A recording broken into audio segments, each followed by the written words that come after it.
Thanks for tuning in to a Friday edition of the OFN Today for this 28th of December 2018 as bowl games continue through New Year's, including the college football playoffs, as well as Week 17 in the NFL. And that is why football weekends just don't get much better than this. Dave Cokin and Marc Lawrence of Covers.com will join me to preview all the key games as the OFN Today on the Our-Lads Football Radio Network starts now.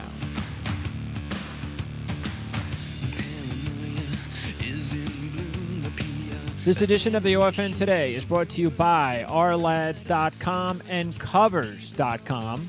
Covers.com features live scores, stats, and odds, and is considered the most convenient and entertaining source for sports news and facts with over 45 million visits a year. All right, so first off, it'll be Dave Cokin, followed by Marc Lawrence at the bottom of the hour. So, Dave, it's been another week, so how's the bowl season been treating you? You know, I'm ahead. Nothing special. Had a couple of bad reads, but up a little bit, and hope to add to that this weekend and into 2019. What was the most disappointing bowl game for you? I would say, well, it's got to be Georgia Tech. I mean, sure. Absolutely. They were dog. They were a dog, a dead dog. Yeah, I mean, I knew 5 minutes into the game that I was on the wrong side. Yeah, and, I hear you. You know, the one thing I'll say about that is those are painless losses. You know you got it wrong, and you just move on.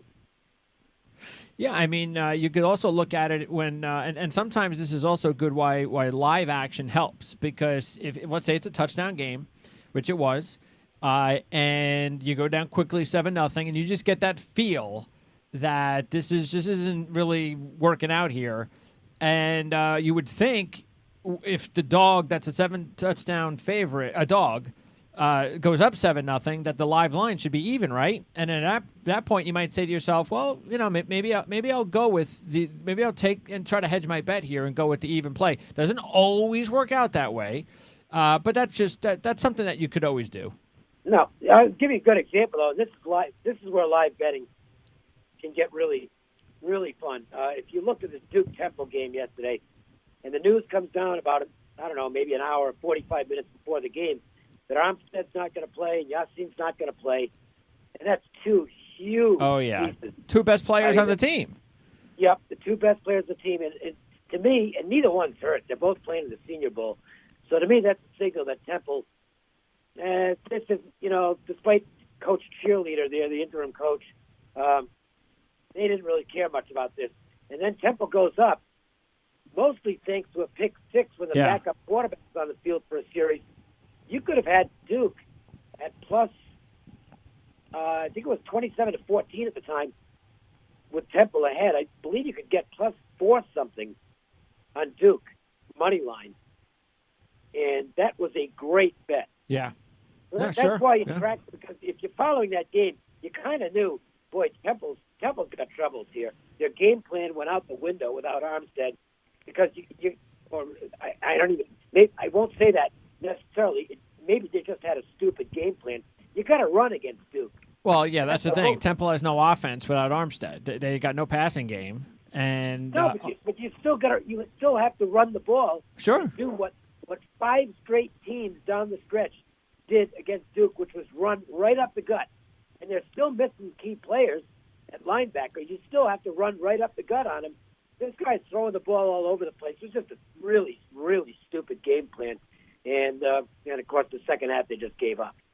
Yeah, I think that wouldn't be surprised, because this is all relatively new to the sport, where players are not playing and they're going to the draft. And nobody has any problems with this. But what's going to happen is, I don't think there's any doubt, give it a year or two, there will be a rule.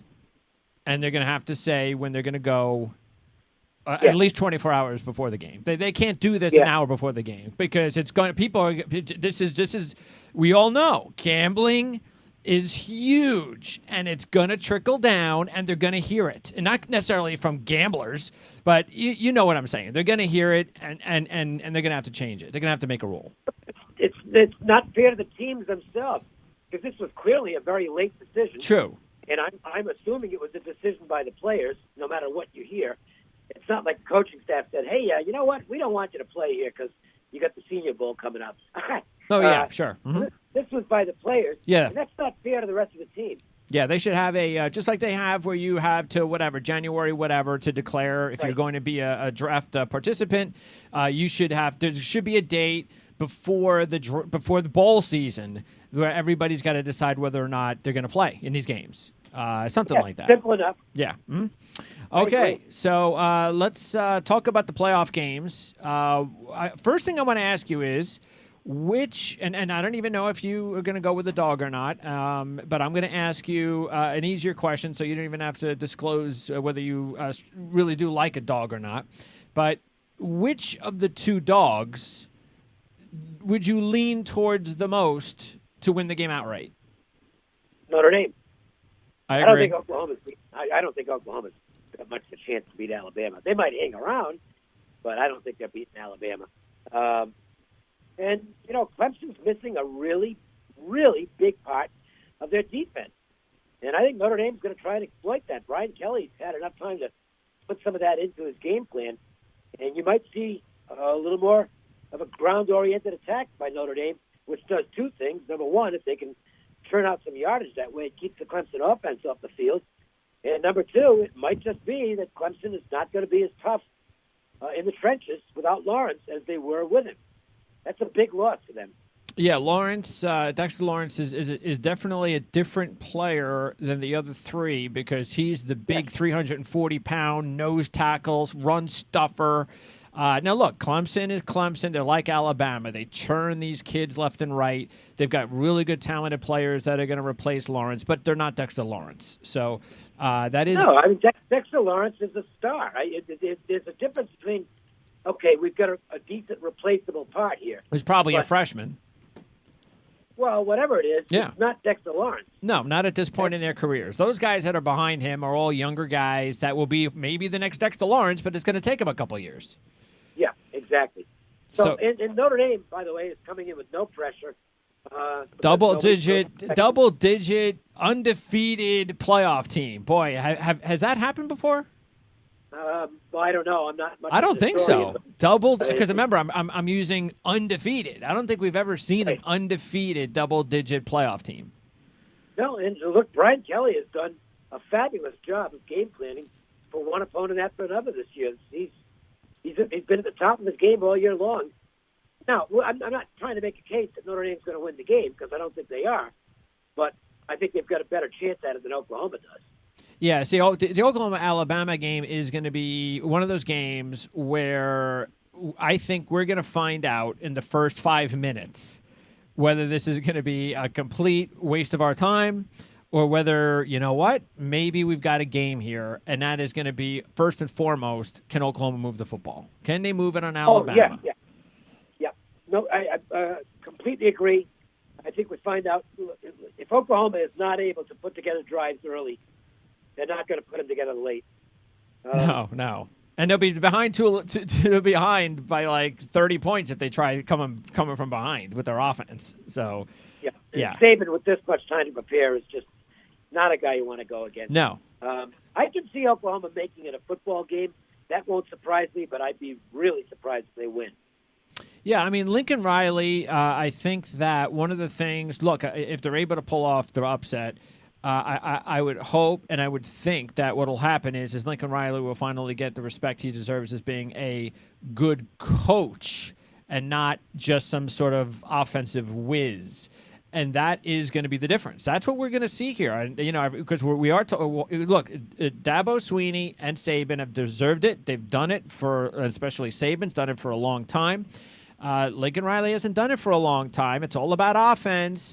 But can he coach? Can he coach up this football team to outperform the expectations? That's what makes a great football coach. I think Lincoln Riley has it in him. But it is a huge, tough task, especially when Nick Saban, like you said, not only has the time to prepare, but he also is coming off of a game that Alabama didn't really play as good as a lot of people thought they were going to play, and that's not a good thing for Oklahoma. Let's call it straight. They were lucky to win against Georgia. If Georgia makes the field goal, that guy kicks the field goal. Oh, yeah, it's over. Alabama doesn't win that game. And if they don't injure the starting quarterback, the game is over. Yeah. How weird is that? Yeah, that's bad luck. That's one thing I want to see out of Oklahoma early is you've got to come. Oklahoma has got to take some chances with some daring blitz packages, and let's just see what Tua can do on what is still not a perfect ankle. Let's put it that way. Absolutely. And maybe they can force him into some mistakes. And sure. If that happens, who knows? Who knows? Yeah.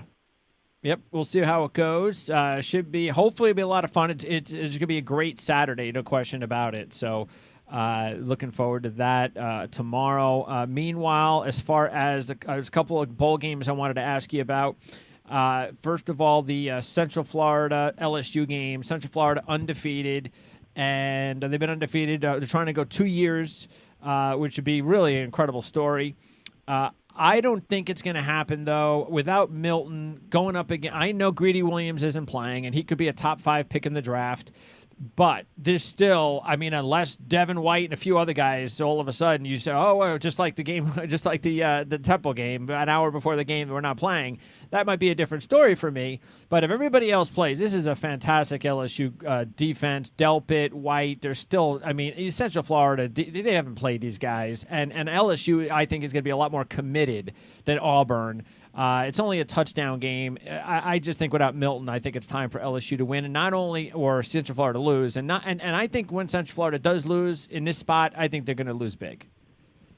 Could be. I think Central Florida is going to give them a real good game, and I'm leaning toward taking the points in the contest.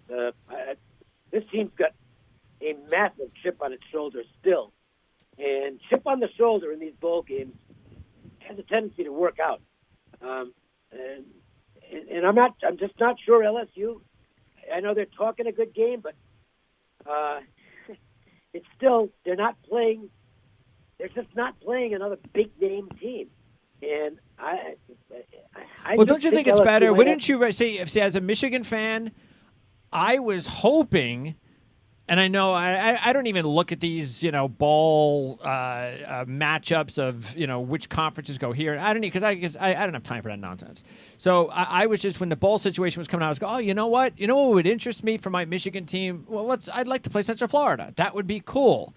And I think LSU, to tell you the truth, would rather play Central Florida than play.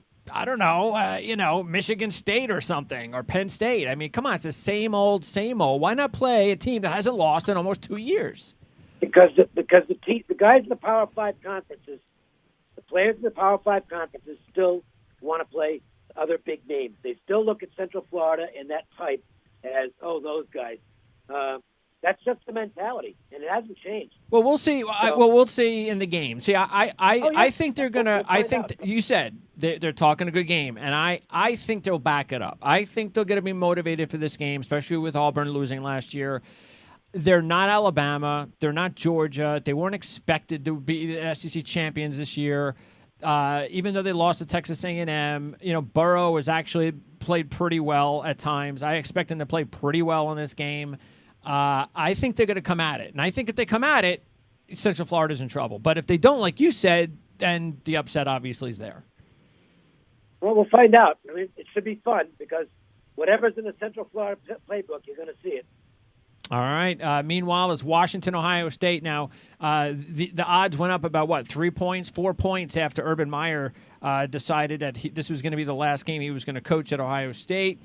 And that was enough for a lot of people. It was enough for me, and especially since it's only 7 points. And it's not just because of that, but it's also because of the fact that I haven't just been very high on Washington pretty much since the beginning of the season. I was underwhelmed after the Auburn game to kick off the season. There's nothing that Washington did this season. Even the Pac-12 championship game against Utah was disgusting. No way. If Washington plays that kind of game against Utah in this game, they're going to get destroyed. Well, yeah. I'll say this, though. Washington is much healthier now than they've been at any time during the season. And I thought we really saw the Washington team against Washington State. They were really impressive in that game. I don't know. Look, one situation doesn't mean the next situation is going to be the same. But the win-win for the Gippers sure didn't work out with Georgia Tech. And I don't know, is it going to work out any better for Meyer here? Could be. You can argue that it will, but I don't know. Well, the odds are now for it. What's that? Now the odds are for it. I mean, just imagine 0-2 teams winning the last one for the Gipper. See, now you have a better chance for it to go 1-1 after going 0-1. Well, I don't know. All I know is we're seeing similar line movement as we saw in the Minnesota Georgia Tech game, where it's like, they're going to go out there and play this one, and Georgia Tech was terrible in the football game. Ohio State's a better football team than that, and Haskins has a lot to prove. And I think that's the big difference. Yeah, he could be the number one quarterback off the board, although he will be. Well, I don't know. Daniel Jones. Nah, Daniel Jones. He ain't even going to be a first-round draft pick. Don't listen to any of the sites that have put Daniel Jones, because they don't know what they're talking about. Daniel Jones. The only reason they got Daniel Jones, some of those sites where they have it, is because of his size and his size, his arm strength, and he's being coached by Cutcliffe. But he is so inconsistent that he's not a first-round draft pick. I mean, second round, all right. yes. I'll bet you he's a first-round draft pick, and here's why. I would bet you with that, sure. Okay, we'll make a little bet on that. I mean, look, I say second, so it's not like I'm thinking fourth round, but if it's first, it's definitely not high. It's like bottom of the first. He's got the elements that they love. Okay. He's big. He's got a strong arm. He's got good legs, and he might be a project, but he's in that Josh Allen category. Okay, I heard this last year. Oh, Josh Allen, and then Josh Allen. Sure enough, they traded up. They got him. He's going to go in the first round because it's such a quarterback-centric league now. They overdraft. Oh, I know that. I'm not sure. Now, I'm not disagreeing with your assessment of Jones. What I'm telling you is that because he's got these elements, he's going to get overdrafted. Well, that's why I have him in the second, because I honestly believe he's a fourth-round talent. That's why I have him in the second. I don't even think he's anywhere near ready. I think he should come back another year and have Cutcliffe work with him another year, and then I think he's going to be even better, and he'll be a legitimate top 10 pick if everything goes well. And most importantly, and I think another thing that's going to scare off some teams from from trading up to get him or something like that would be his health. He's got to stay healthy. He gets banged up too much. Yeah. But you just made the case for why he's going to be a first-round draft choice, because you said give him another year, let him go back and improve. Well, the NFL looks at that and says, we'll take him now, and we'll let him improve at this level. I think he did himself a world of good yesterday. Look, we've seen guys like this, so many guys like this over the years that have gotten overdrafted and sometimes off one game. You want to go back to Marc Sanchez? Marc Sanchez was never a first-round talent. He had one great game against Penn State, ended up in the first round. And, guess what? We found out that Sanchez never was a first-round talent. He was just a guy, happened to be on a pretty good football team with a nice defense, but he never led the Jets to any conference finals. He was terrible. And Jones could be one of those guys. Somebody's going to move up and take this guy. I'll say the top 20. Well, he's never going to go ahead of Haskins, though. Haskins, if he comes out. No, I think Haskins is probably now the first guy off the board because Herbert did what I think was something incredibly stupid. But I don't understand that either. He would have been the first pick of the draft, I think. So not only that, it's possible he might have ended up with the Giants. And I'm not saying this as a Giants fan because I am not a Giants fan. I don't root for any New York teams. But whoever the Giants choose at quarterback, if he's the guy who leads them back into playoff contention in the next couple of years, he'll be the biggest named quarterback in the league. And there's nothing bigger than New York City. You make it there, like Frank Sinatra sings, you can make it anywhere. That was, oh, man, I mean, just a chance of being drafted by the Giants, anybody, any quarterback who's got a chance to be in that position this year, and I think the Giants are going to go for a quarterback, they've got a chance at a great future. Yeah, they're going to have to. That's what's going to be very interesting about whoever is lucky enough, especially the teams that are fighting for that first pick, have a quarterback.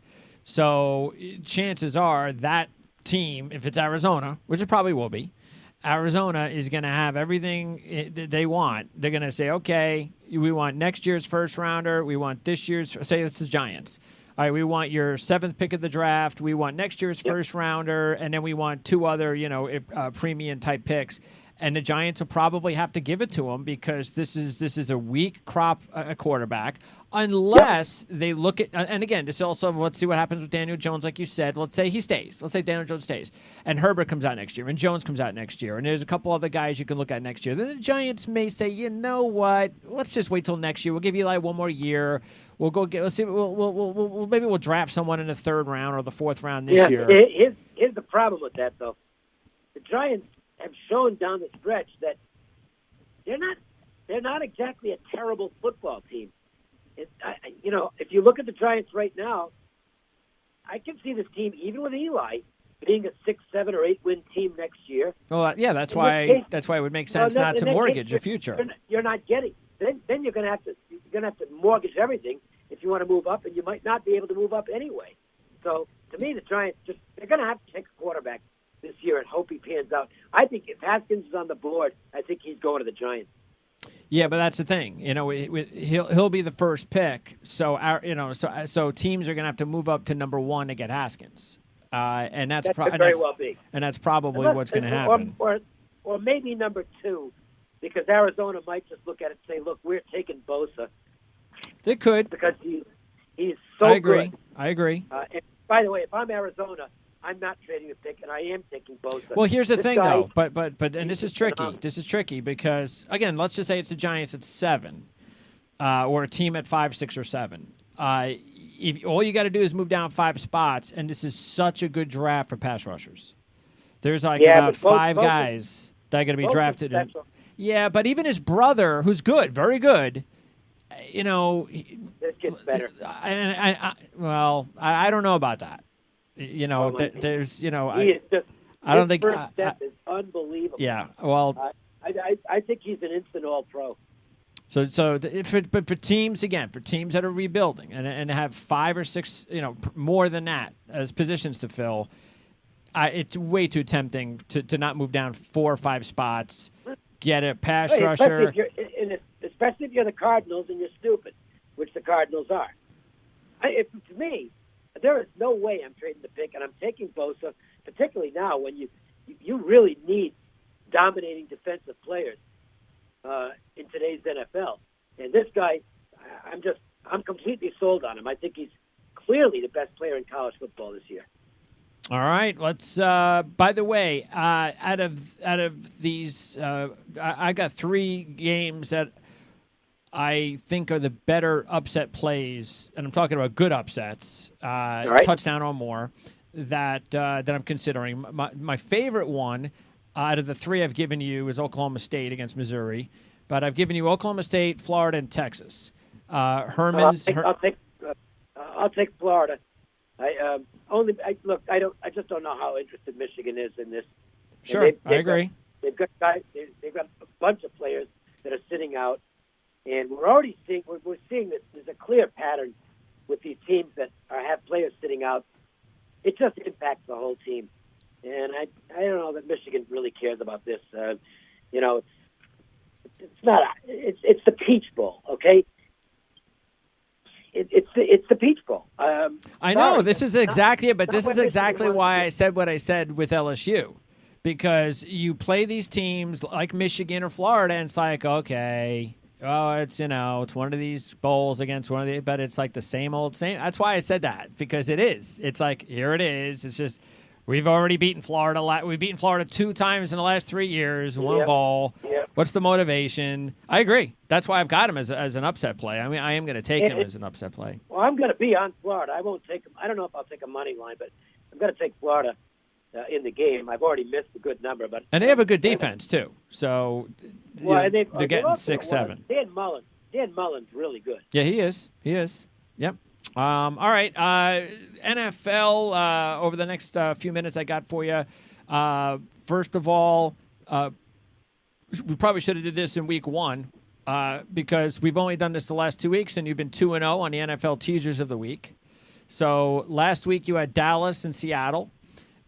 So I'm gonna get into the NFL teaser of the week in just a minute, but I just want to pump you up there on the air. Everybody, hopefully they've listened to your teasers of the week the last 2 weeks. If so, 100% so far. So no pressure. As far as the games I wanted to no, it's not. The worst that can be is 2-1. There you go. Here's a game though. Now you got the Patriots in Houston in the AFC is important because if the Patriots lose, Houston wins, it's a bye. So this is important. And as a Jet fan, I can see the Jets blowing their draft status. And actually going out there and winning the game and dropping from maybe the 3rd pick to the 6th pick or something like that, because that's what the Jets do. But I got to tell you, Patriots just aren't playing all that great. Darnold is. The biggest issue I've got is Darnold against Belichick first time. That's the biggest issue for me. But I think this is going to be a close football game. Everybody knows it's Todd Bowles' last game.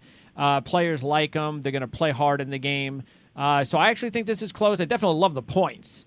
I think. Yeah, I'm not going to lay all those points to New England, but Patriots, they really want that number 2 seed because they need a week off. Oh yeah, I mean it's they're really beat up. They've been playing out all year that they want games, and they still haven't looked good. No, I'm not looking at this game like the Patriots are going to glide. I know the Patriots want this game. No, I don't think they will. I know they want this game. But I don't think it matters. It was a non-division team they were playing. Might be. Now, the Jets will come to play in this game. Yeah. So the Patriots will not just be able to go through the motions and get a win. No. So I think we both agree. It's a big line. Houston, Jacksonville is up to 7 now. And look, to me, who cares? Blake Bortles is starting. Here's the thing: is Fournette going to play? He hasn't been practicing. Probably not. What would you let him play if you're Tom Coughlin? No. What's the point? Absolutely. You're better off losing the game anyway. That's right. So the best way of doing it without looking like you really are trying to lose the game, just sit up some players that have some injury issues. So I think Houston wants to just get through this game as well. I know Houston would love, those Patriots lose, they can move up. But that's big. That's a buy. Yeah, but I have a feeling Houston's probably looking at this and assuming the Patriots are going to win, and they want to make sure that they're healthy for next week. Yeah, well, I think that first of all, they're 1-2 in their last 3. I think O'Brien needs this team to win this football game. They got to get a win. Yeah, that's true. Yeah, they got to get a win. But I'm not going to lay the points. Okay. I'm not going to lay the points. And then the last one is Indianapolis and Tennessee. That's the big one, right. Winner take all. So I'm kind of surprised that the Colts are a 3.5 point favorite, not because I don't like them. I mean, I seem to like them like everybody else in the world, which scares me. But look, I mean, they're just a better team. I mean, the Colts playing great. Luck's been fantastic. Luck doesn't lose to Tennessee. Mariota, whether you like him or not, isn't going to probably play. If he does, he's not going to be 100%. I can see why the Colts are at 3.5. But they have to be. Yeah. They have to be the favorite. Yeah. If this line was pick 'em, you'd have the liability for the house would be enormous. What did it start at, by the way? 2.5. It did. Okay. Yeah. I think Colts will win. I think it's the right number. Tennessee's defense is still pretty good. So the Colts have to make sure they don't turn the ball over. But I think Indianapolis is the right side to win the game. But it won't be on my card. Vrabel's done a nice job with this Titans team. They kind of suck, and here they are with at least a chance to make the playoffs. And to me, that's pretty impressive by Vrabel. The one regret he must have, though, he's still going to have that regret, is going for 2 in London, because I still think they would have won that football game if they'd have gone to overtime against the Chargers, and that might ultimately cost them a playoff berth. All right, so go ahead and give us your teaser of the week, and again, explain exactly how you do your teasers. Well, this one, I went away from the usual formula here. Really? Yeah, although one of the games actually fits on the formula anyway, okay, which is the Packers. But my primary motivation here is I want to go against 2 teams that I thought absolutely quit last week. So I don't think they have. I think their season has ended, and that would be against Detroit and against Denver. So the Packers and the Chargers would be the teaser for me. Okay, so that basically gets Green Bay under 3, and the Chargers about pick 'em. Yeah, minus a half. So yeah. All right. And again, that's well. I mean, okay. So that's pretty much, but that's pretty close to what you normally do, right? Green Bay might kill Detroit. Yeah, I was thinking about that too, especially if Matt Stafford winds up either not playing, which I don't. Again, why would you play Matt Stafford in this game? No, yeah, I'll tell you why. Because Stafford wants to keep his streak going. Okay, well then if he plays, then he should be out in the first quarter. Absolutely. And if that happens, then Detroit's not going to score for 3 quarters. And I mean, that was as bad a quit job last week as you want to see. They just gave up in the second half. By the way, after Patricia completely mismanaged the clock at the end of the first half because they should have gone off the field with a 9-7 lead. But these coaches can't do simple math, and they ended up giving up the Hail Mary. Yeah, I mean, you would think in this day and age of analytics that coaches would have their whole okay, we're at the 2-minute mark. You have like an assistant coach that hands you your last 2 minutes, how you should be handling the time sequence, right?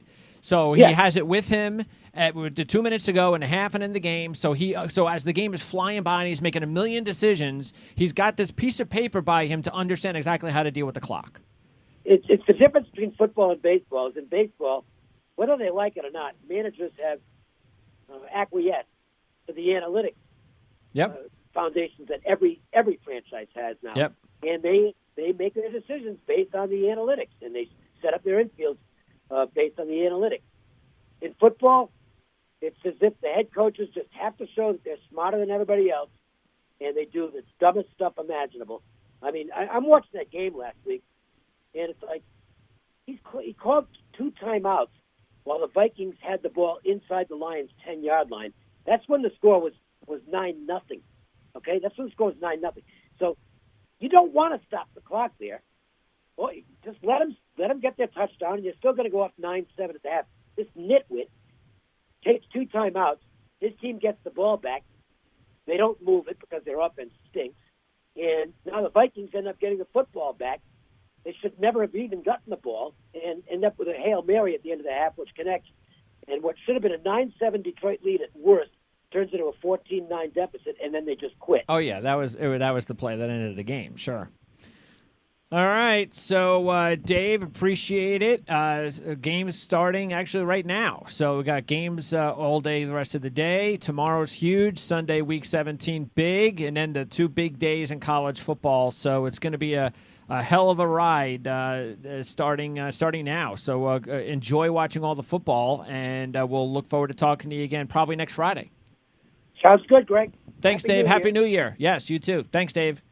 All right, that's Dave Cokin. Again, you can check out Dave on his website at smokincokin.com. Again, Cokin, Cokin.com. You can also email Dave for personal service inquiries at cokin@cox.net and follow Dave on Twitter at Dave Cokin. Of course, you can check out Dave's work as well with our sponsor at covers.com. So, matter of fact, Marc Lawrence is going to be joining us here in a minute as well from covers.com. And we're going to have a bunch of other games to go over with Marc.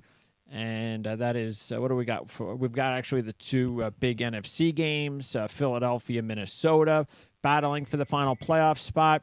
We're going to talk about that Baltimore-Cleveland game. And, of course, Baker Mayfield and Lamar Jackson, the rookie QBs, going at it. We'll get Marc's perspective on the playoff games, a couple of college bowl games. I'm going to ask him the same question regarding the 3 games, which is his top upset lean, and that's coming up here in just a couple of seconds. By the way, we talk about the winning cover on this show every week, and the last 2 weeks have actually not been good. It was a nice run. If you look back all the way to Week 9, from Week 9 to Week 14, teams that won covered. And again, you take a look at all those basically, let's put it a better way. Teams that won but didn't cover only lost in that spot a maximum of twice from week 9 to week 14. And that's an average. That's usually what it should be. 2, 1, sometimes none. Sometimes every team wins and covers in the NFL. But the last 2 weeks, 8 teams have won and not covered. No, excuse me, if I'm throwing in the ties, then 11 teams won and did not cover. As I welcome in Marc Lawrence from Covers.com. So last week especially, Marc, out of the 16 games, 7 teams won and did not cover. Yeah, it was a little bit of an aberration, if you will, and you usually look for stuff like that to kind of reverse itself and go back to the norm rather than continuing its path. But, the people who like to bet favorites won those football games and didn't cash. No. That really doesn't help them about returning to the norm. They just know that they didn't cash their ticket. All right, well, let's talk about some of these big games on Sunday, Week 17 in the NFL, and we're going to start off, first of all, with the 2 NFC games, and these are 2 big ones. Unfortunately, all the big games are at 4 o'clock. I don't know, the NFL likes to screw the fans all the time. I guess anybody that has the package and a DVR, I guess they can record 5 games at once, like I can. But not everybody can. But anyway, Philadelphia, Washington. We'll start off with that one. The spread's a little big. The Eagles have not been a good cover team this year. Washington played well even last week with Josh Johnson until they lost late. Still covered. I don't know. This is a tricky one, but the Swearinger thing to me has got to be a distraction in that locker room, at least for some players, especially some starters. Eagles are flying high. Their confidence level's through the roof, almost like last year with falls back. I have no problem believing that the Eagles are going to win this game, but yeah, I'm a little bit concerned with the 7. Well, if you feel the Eagles are going to win this game, you would be comforted in knowing that in Washington's last 30 home losses, they're just 2-28 against the spread, which means they barely hang around and win and no cover to the Washington Redskins. A little bit about what we talked about to open the segment here. Philadelphia, like you say, they're playing some pretty good football right now, arguably putting themselves in a position to possibly crack through and make the playoffs here. Washington, on the flip side, just played themselves out of the playoffs with that loss last week. I think the combination of the mojo, I think this is a kind of a mojo play, if you will, over the Philadelphia Eagles. I think they'll get the job done in Washington.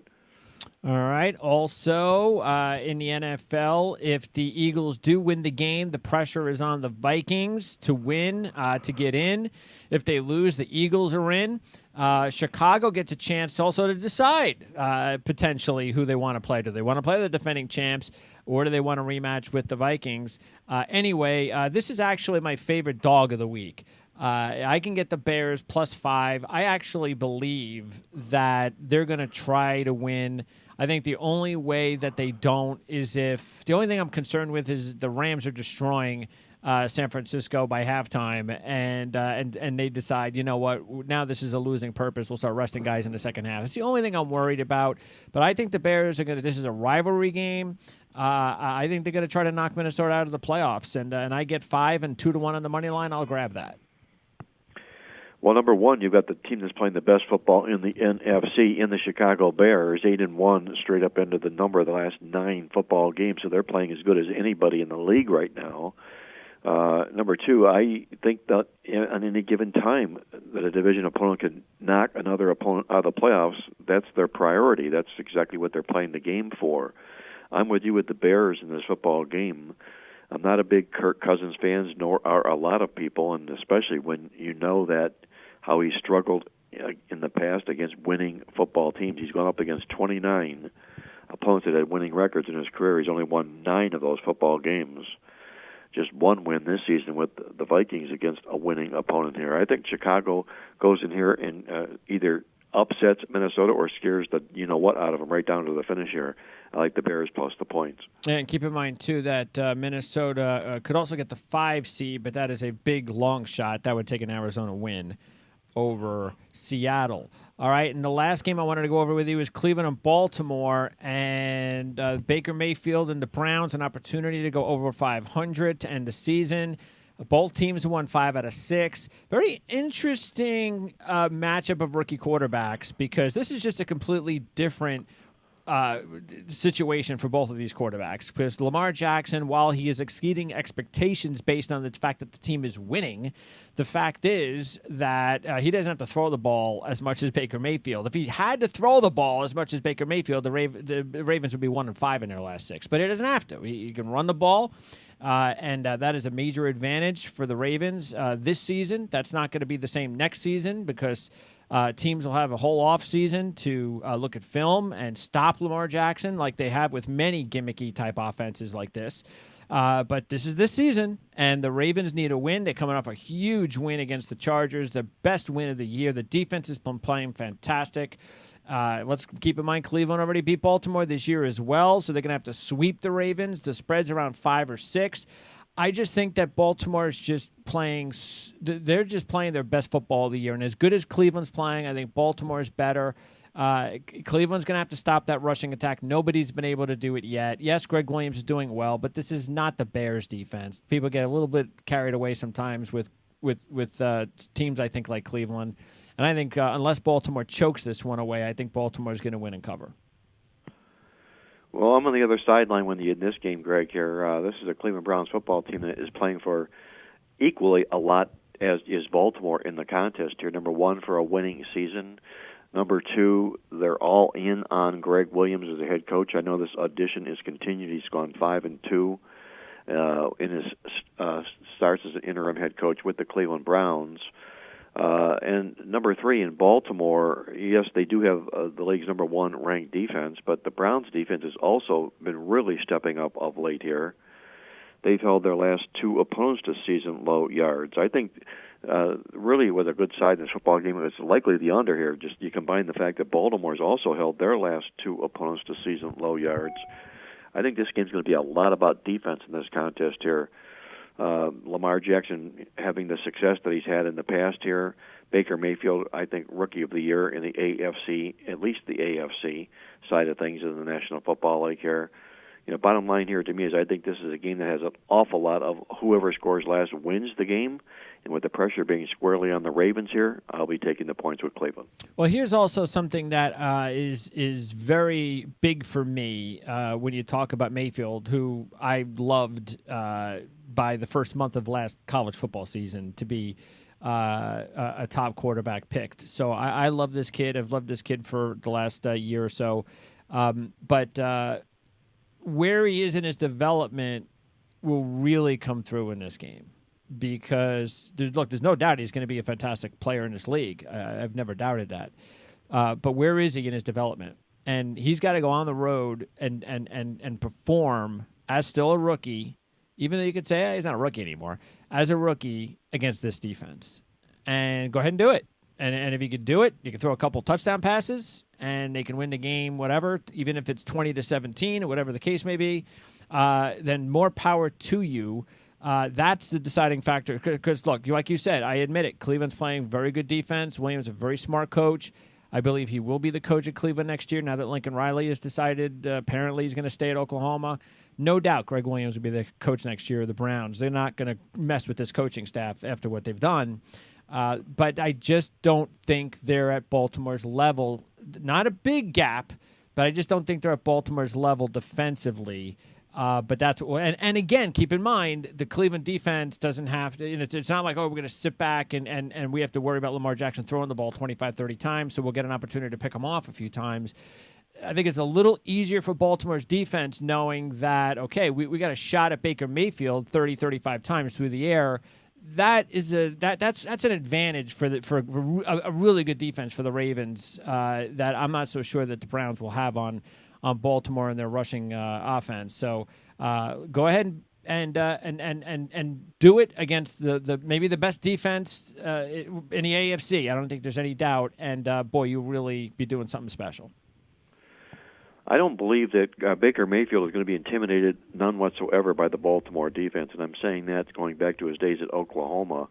There's not a team that he played that intimidated him. His mindset is all about finding the end zone, and he's doing a lot of that here of late with the Browns. My main concern is that since Williams has had this football team, he's gone 5-2. All 5 wins for Cleveland have come against losing opponents. Sure. The 2 losses both came against teams with winning records. So now it's a time for Cleveland to step up to prove that they are indeed, they've turned the corner in this football game. If they don't win this football game, they realize then they have some work to do in the offseason. All right.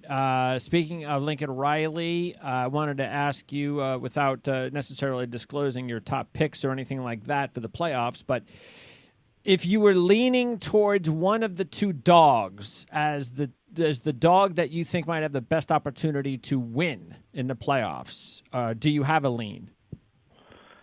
My lean would be to Notre Dame against Clemson for a couple of reasons. Number one, all of what's going on with Clemson right now as we're speaking with the suspensions, that's not a good time for this to happen. It's like a racehorse going into a big stakes race, and suddenly he's got to develop a cold. The trainer knows he's got a cold. The trainer knows that he is not 100% right, but yet he still puts him into the race. It's the same case with Clemson here. They have to overcome all these distractions here and do it without their anchor on defense. The other thing is that Notre Dame is an undefeated football team in bowl games. Undefeated football teams that are underdogs of 7 or more points, taking on other undefeated teams. In my database, there's only been 5 of them, and all 5 won the whole game straight up without even the spread. Wow. It's a pretty strong number, yes. 100% is a very 100%. Strong number. It's 100% of a strong number. Yes, it is. Yeah. And then you're talking about Notre Dame here with a really rock-solid defense. People don't give Notre Dame's defense any credit at all. But no, the bottom line is this defense, they've held 5 opponents to either season low or second low yards this year, has Notre Dame. And, these 2 teams met in 2015 in Death Valley, and Clemson just eked out a 24-22 win. And, in fact, I heard somewhere on a show that they've met, I believe, it's been 6 times, and no margin of victory has been by more than 6 points in the series. So of the 2 games, the underdog, that wouldn't surprise me, would be Notre Dame to knock Clemson off their pedestal. Yeah, Notre Dame, I mean, they've got good defensive linemen. They got the kid Aquara. They got Tillery. They got Kareem. At linebacker, you got Coney and Tranquil. In the secondary, you got Pride and Love. So they've got guys at every spot. Very underrated. But let's throw all that out the window and just go with your 5-game. This is the 6th, 100%, double-digit. What is it? Is it 7 points or more? 7 or more for undefeated bowl teams. Playing other undefeated teams. Other undefeated bowl teams. 3, by the way, undefeated bowl teams. So Oklahoma, too bad they weren't undefeated. Then we could have had something there as well. But exactly. Yeah, but that's not going to happen. Okay, so let's get to the other bowl games I wanted to ask you about. Michigan State, Oregon. Now that it is official that Herbert is going to come back to Oregon, I wonder what kind of a shot in the arm that is going to do for the Ducks. They've been kind of disappointing this year in general, but at least they ended their season strong enough. For Michigan State, it's just all about how healthy their quarterbacks are. Maybe the break got Lewerke healthy. I think that's the key, and I don't think we're going to find out, obviously, until the first series for Michigan State, but there's still no Felton Davis. And there's still some guys banged up that won't be able to play in the game. But Justin Herbert coming back, that's got to be big. Is that good enough for you?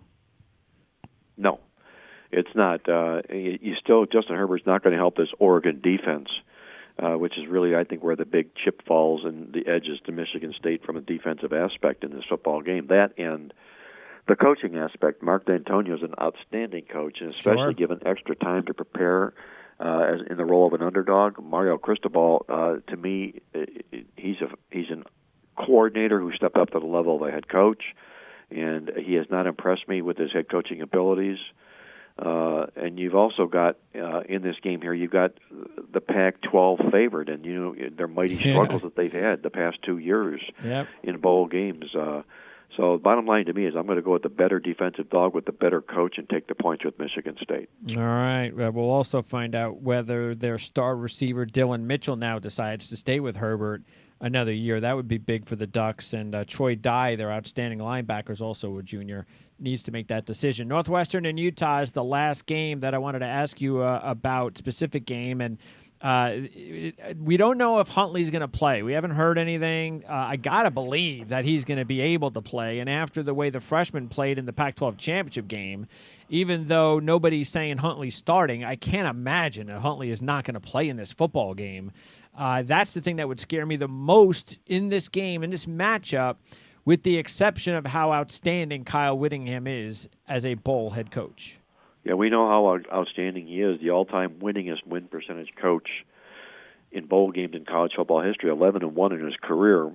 So he likes the extra time to prepare to get his football teams ready here. He also brings the nation's number 5 rushed-ranked defense, number 2 ranked red zone defense into the football game. And sometimes when you talk about Northwestern here, their offense can end up becoming MIA. And sometimes they just don't show up in football games, and they usually do that against good defensive opponents here.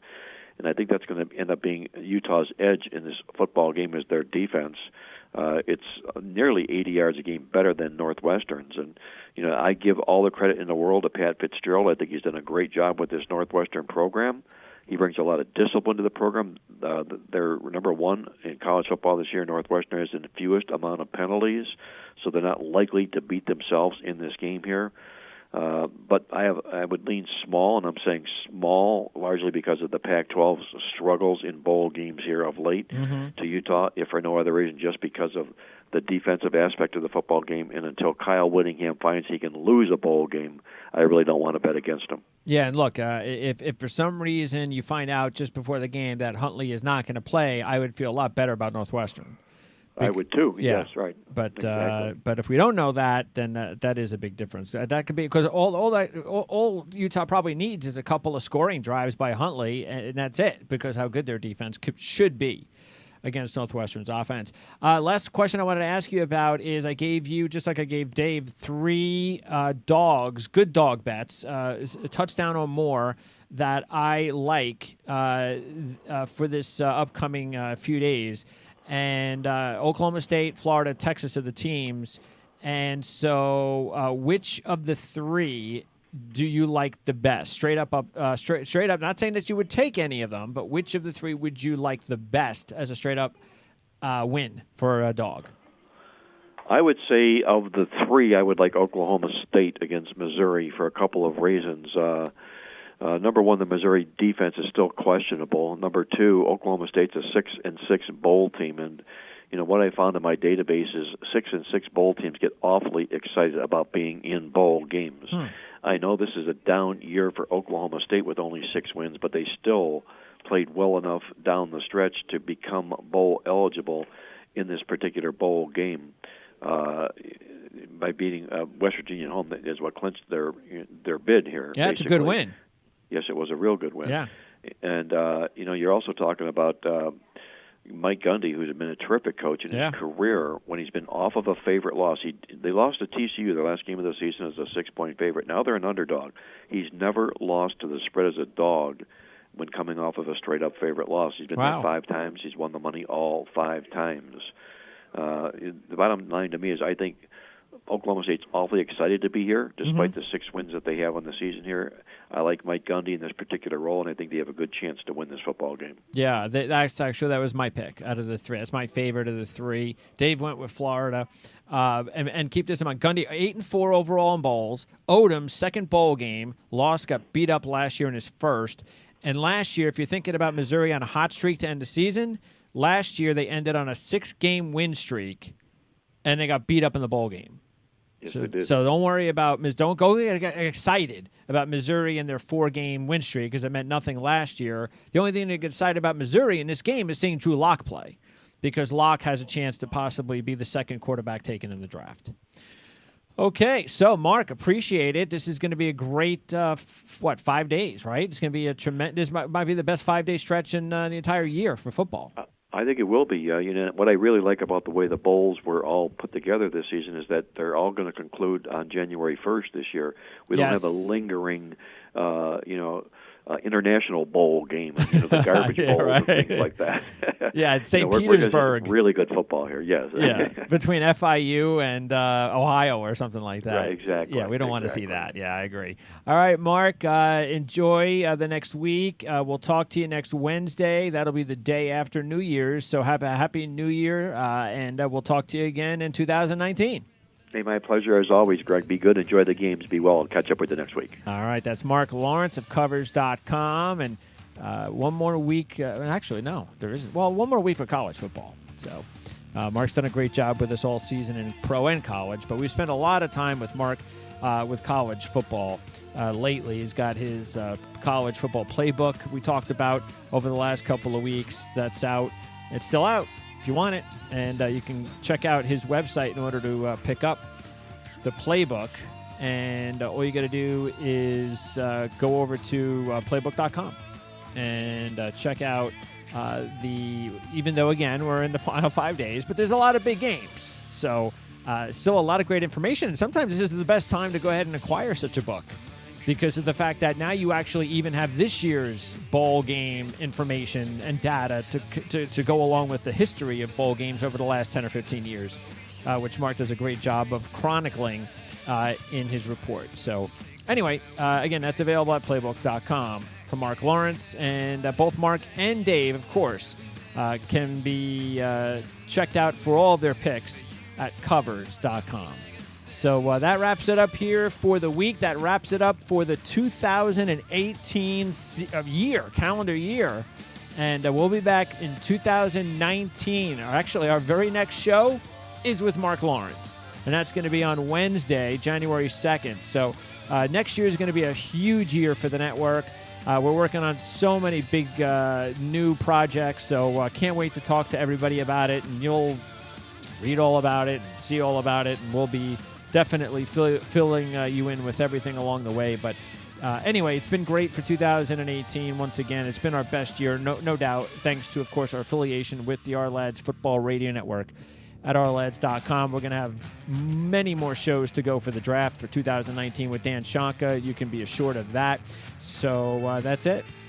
For Marc Lawrence, for Dave Cokin, I'm Greg DePalma. Thanks for tuning in to the OFN Today on the Our Lads Football Radio Network for 2018. Alpha Mike Foxtrot.